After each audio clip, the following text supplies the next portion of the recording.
saya nak sentuh juga berkenaan dengan isu hadis 40 Imam An-Nawawi. Saya tertarik dengan posting-posting Arun Dorasami yang meminta supaya 5 hadis dikeluarkan daripada hadis 40 Imam An-Nawawi kalau nak dijadikan silibus mengajar kepada murid-murid Islam di sekolah-sekolah. Okay. Betapa sabarnya orang Islam kan di Malaysia ni saya lihat.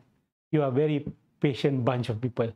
Dan kita nak mengajar anak-anak murid kita, anak-anak kita, anak-anak bangsa kita, anak-anak seagama kita 40 hadis yang telah diterima pakai sepanjang sejarah semenjak Imam An-Nawawi mengumpulkannya. Tiba-tiba datang seorang yang bukan Islam, yang sikap dia kepada Islam tu kita pun tak jelas, tapi tak berapa manis. Kita lihat statement-statement dia keluarkan banyak tidak manis ke atas umat Islam dan Islam itu sendiri. Boleh pula dengan terbukanya mengatakan dan menuntut dan meminta supaya 5 hadis dikeluarkan kalau nak ajar kepada umat Islam. Bahkan ada orang yang mengaku sebagai Muslim bersetuju dan mengatakan macam mana kita nak ajar hadis, contohnya hadis nombor 8 yang ada dalam hadis 40 Imam An-Nawawi.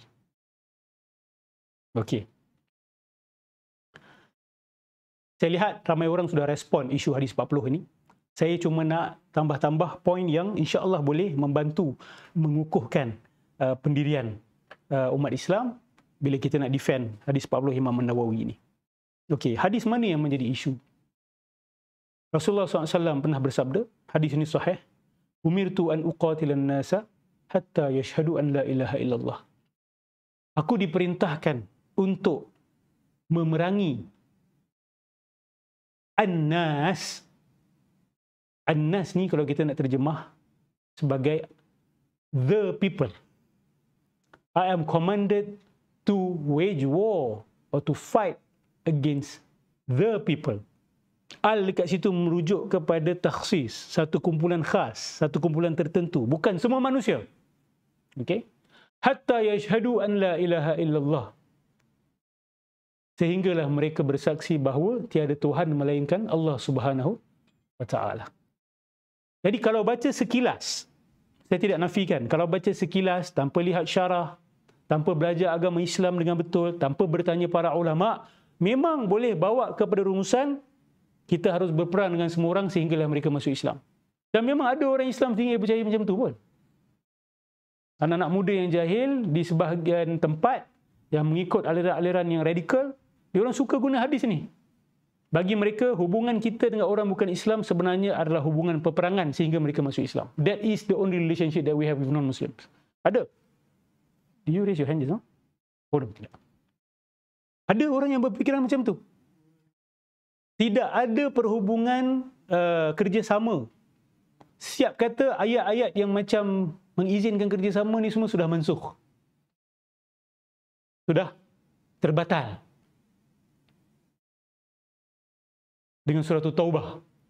Sebab surah Taubah pun Allah mengizinkan peperangan. Ada yang mengatakan ayat dalam surah Taubah ini telah memansuhkan ayat-ayat yang mengatakan kita boleh bekerjasama berbaik-baik dengan orang-orang bukan Islam. Walaupun ada pandangan yang kita kata terpencil di kalangan sebahagian ulama, tetapi benda ni tidak diterima pakai oleh majoriti ulama sepanjang sejarah. Tak pernah dipandang sebagai official position of the scholars of Ahli Sunnati wal Jamaah sepanjang sejarah. Okey, itu penting. Now, yang menariknya, ada kalam daripada Ibn Abbas ni dalam Sahih Bukhari. Ibn Abbas kata ni, statement ni very important. Kanal musyrikuna ala manzilataini minan Nabi sallallahu alaihi wasallam wal mu'minin. Orang musyrik ni di sisi Nabi ada 2 kategori. Ni siapa yang cakap? Ibn Abbas. Riwayat ni sahih dalam Bukhari. Kanu musyriki ahli harb. Ada satu kategori adalah golongan musyrikun yang berperang dengan kami. Yuqatiluhum wa yuqatilunahum. Ada golongan musyrikun yang Nabi memerangi mereka dan mereka memerangi Rasulullah sallallahu alaihi wasallam. Wa musyriki ahli ahd. Tapi ada satu lagi kategori golongan musyrikun yang ada social contract. Beautiful, dia guna perkataan ahad. You know, this concept of social contract ni is quite recent tau. Dia bermula sejak French Revolution, nearly 18th century. Rakyat dengan pemimpin duduk buat social contract. Dulu mana ada social contract? Dulu raja dengan rakyat, betul tak? Rakyat ni seolah-olah macam milik kepada raja. You do as how I told you to do. There is no such thing as duduk. Walaupun ada raja yang buat macam tu, tetapi social contract ni dia dianggap macam rakyat dengan pemimpin ni sama level. Rakyat dengan pemimpin ni sama level. Kita discuss apa yang wajib untuk aku, apa yang haram untuk aku, apa tanggungjawab aku, apa tanggungjawab engkau. Kita bincang sama-sama dengan kita. Dan itu dipanggil social contract. Nabi buat tak social contract dengan Yahudi dengan Kristian? Kan? Yahudi di Madinah. Nabi buat social contract. You have to do this, this, this, this. And you are free not to do this, this, this, this. And we have obligation to protect you if this happen. Itu dipanggil social contract. Walaupun mereka tidak menerima Rasulullah sebagai Nabi, betul? That means diorang tak pandang Nabi lebih tinggi daripada mereka. Hanya kerana dia ketua sahaja. Bukan kerana dia Nabi atau ada special position daripada Tuhan, Tuhan bagi, tak ada. Itu dipanggil social contract. So, Ibn Abbas kata, ada orang musyrik yang ada social contract dengan Rasulullah SAW. La yuqatiluhum wa la yuqatilunahu. Mereka tak memerangi Rasulullah, Rasulullah juga tidak memerangi mereka. Jelas. Kalaulah yang Nabi maksudkan aku diperintahkan untuk perang dengan semua orang, mana ada kategori-kategori ini? Tak ada. Dan kita juga ada kategori zimmi, ada kategori mu'ahad, ada kategori musta'min. Pernah dengar tak statement-statement ni? Okay. Musta'min ni apa? Musta'min ni adalah orang bukan Islam yang tinggal di luar negara Islam. Tapi dia nak ada good relation dengan kita. Dia akan datang ke negara kita mungkin setahun 2-3 kali buat bisnes. So dia dapat visa. Dia dapat diplomatic relation. Tapi biasanya musta'min ni dia individuals. Yang datang minta izin, aku tak benci korang, cuma aku tak nak masuk Islam, aku tak nak tukar agama aku, tapi I want to do business with you, or I have family here, I want to visit them, kan? I want to have amicable relationship with you, but I don't want to be Muslim. Ini dipanggil musta'min. Musta'min ada dalam agama kita. Mu'ahid yang tadi itu, dia tinggal di negara kita dan dia ada social contract. Zimmi sebenarnya menggabungkan sekali mu'ahid sebenarnya. Zimmi, ahlu zimmah ni, orang ingat hanya Kristian dengan Yahudi sahaja. Tak. Macam dekat Malaysia ni, kalau awak tengok, non-Muslims, tak kira lah agama Hindu ke, Kristian ke apa, dia orang semua kira ahli zimmah. Zimmah maksud dia apa? Zimmah ni maksud dia, dia orang punya darah dan dia orang punya harta di dalam penjagaan kita. Is protected. You will have peace in this country. You will be protected. You can do business, you can live, you can prosper in this land of Islam. Itu dia panggil ahli zimmah. Dan Nabi siap bagi amaran. Siapa yang menzalimi ahli zimmah, aku akan menjadi dia punya khasim. Khasim ni, I will be the lawyer against you. Dan Nabi siap tekankan lagi, sampai dekat akhirat, I will be a lawyer against you. Maksudnya Nabi akan defend the zimmi against a Muslim. And all Muslims understand this throughout history. What is meant by that? Nabi tak perlu perincikan pun. Dan Nabi bagi amaran, siapa yang memerangi zimmi, memerangi aku. That's a statement. That is a statesman punya honor. Kan? Dan dia jaga statement dia. Jadi, apa yang Harun Dora Sami ni bimbangkan, hanyalah kejahilan dia sendiri. Dia bimbang kerana dia jahil. Kalau dia belajar sikit sahaja, bukan belajar banyak pun. Cukup dia tanya ulama Islam, call jabatan mufti, tanya, apa maksud hadis ni? Dan betul ke orang Islam ni kamu sebenarnya nak bunuh kami semua? Kan? Hanya tak dapat peluang saja. Betul ke tu? Come on, what benefit do we get if we are waging war against everyone? Seriously. Bukankah Al-Quran juga kata la ikraha fid din, tidak ada paksaan dalam agama? Itu ayat yang muhkam ke mutasyabihat, sahabat-sahabat? Muhkamah ke mutasyabihah? Muhkamah. Clear cut. Tak ada khilaf di kalangan ulama. Kamu tak boleh paksa orang masuk Islam. The point of a gun or point of a sword. You tak boleh buat benda tu. Haram.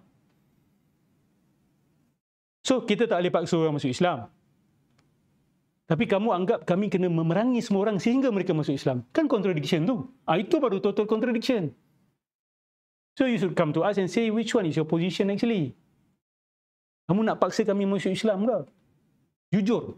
Kita tak ada masalah untuk jujur. Kita punya Quran dengan sunnah is for everyone to read. Betul? Tapi kamu boleh baca dia orang punya Vedas. Is it accessible? Is it easily understood? Kamu boleh baca teks asal ya, Sanskrit is considered antara bahasa yang dah pupus, yang boleh baca berapa few people sahaja. You hanya boleh baca translation and you cannot be sure the translation reflected the original text or not. Lepas tu ada question whether the manuscript ni betul ke authentic.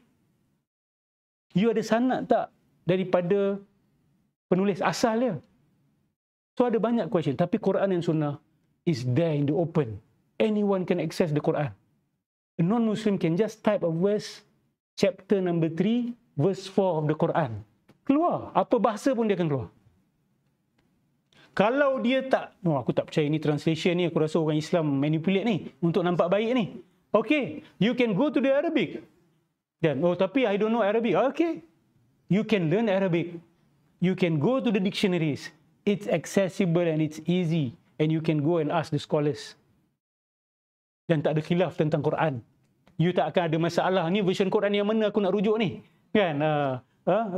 King James punya Quran ke? Kan? King Khalifah Uthman punya Quran ke?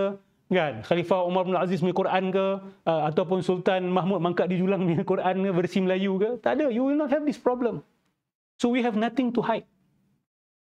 And if we were to lie to you, we are stupid because you can catch that lie easily. Betul? You can do that. It is in the open. So la ikraha fid din. Qad tabayyana ar-rusydu min al-ghayy. Telah jelas yang salah daripada yang betul. Yang benar daripada yang salah. Telah jelas Allah kata. So tak payah nak paksa orang. You paksa orang masuk Islam, dia tak akan boleh beriman. Sebab beriman dengan terpaksa itu bukan iman. So you can never force someone to be a believer. You can never do that. It's impossible. Kalau dia tak percaya, dia tak percaya. You cannot force it into people. So we understood that as Muslims from day one. There's no point forcing people becoming Muslim. The only thing we can do is to convince, is to argue about it, is to dialogue, is to discuss, is to call people upon on Islam. Membawa orang kepada agama Islam, berbincang secara ilmiah dan sebagainya. Kemudian ada kategori muharib. Muharib ni siapa? Yang memerangi kita. Yang memerangi kita itu yang Nabi kata, umirtu an uqatilan nas. Uqatil ni, verb yang Nabi guna adalah mutual verb. Maksudnya ada dua parti buat. Nabi tak kata umirtu an aqtulan nas. Aku diperintah untuk bunuh manusia. Tak. Nabi kata aku diperintahkan untuk berperang. Maksud berperang ni apa? You are also attacking me. Tapi kalau I spread Islam, you tak halang, I will not wage war against you. I will not wage war against you. Kalau you spread syirik to Muslims, and kita dah argue dengan you, kita dah prove to you that your position is wrong, you cannot defend your position, but you still nak lawan juga, itu you nak menyebarkan satu perkara yang salah. Kalau you tak stop, yes, we will wage war. And we do not mince our words. Siapa yang datang nak menyebarkan, kita kata kekufuran kepada keluarga kita contoh, and dia merasakan bahawa dia ada hak. Saya bercakap tentang konteks negara Islam ya.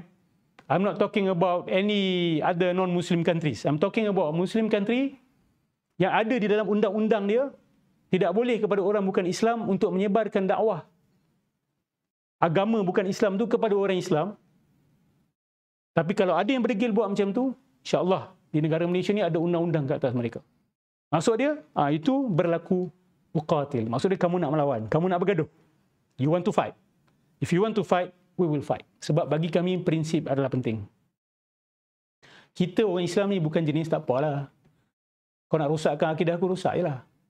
Kan? In the end of the day, it's your life, it's my life. Kan? Semua ni adalah pilihan akal masing-masing. Kebenaran adalah relatif. Oh, no. Muslims are not like that. We become Muslim because we know it is the truth and we take truth seriously. Okey, orang yang kata nak percaya apa, percayalah. People who do not respect truth adalah orang yang tidak menghormati kebenaran.